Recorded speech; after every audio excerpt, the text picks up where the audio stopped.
September 1992. In a greenlight-a-palooza not seen since 1987, the Fox network greenlights several new sitcoms. Among them, named the 42nd worst show of all time by TV Guide, it's Woops.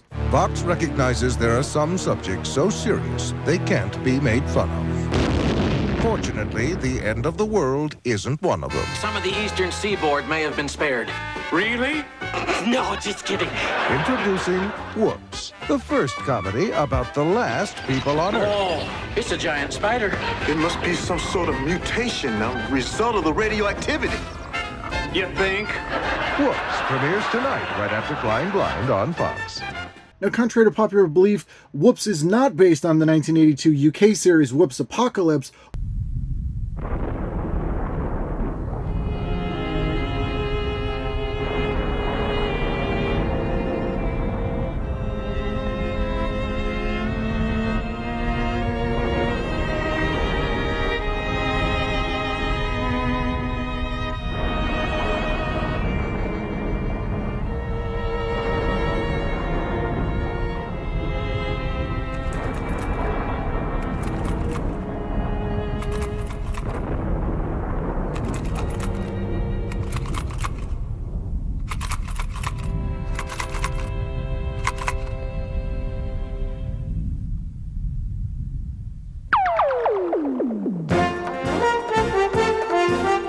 Or the 1986 movie Whoops Apocalypse, based on the 1982 UK series Whoops Apocalypse.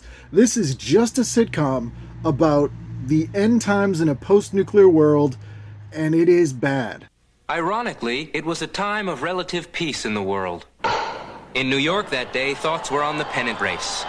In Los Angeles, the biggest concern was beating the heat. And in a small town in America's heartland, a parade was being held. The people ate hot dogs, listened to martial tunes played by the local high school band, and craned their necks to admire the latest in high-tech weaponry from nearby Fort Pratt. But at the very moment the homecoming queen was receiving a deservedly warm reception from the crowd, some darn kids were playing near one of the missiles. Launch commit. Retaliation was swift.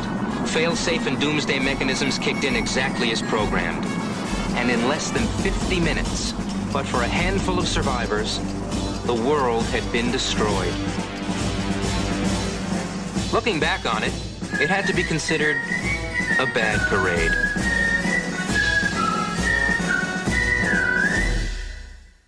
It only ran 11 episodes, and frankly, that's probably 10 too many. As someone who loves post-nuke everything, even I can't get into this show. Even the Thanksgiving episode with the giant mutated turkey, even Stuart Penkin as Santa Claus in a Christmas episode could not redeem this show for me. 1992's Whoops is a big mistake. Whoops is brought to you by McDonald's, home of the new McDonald's guarantee.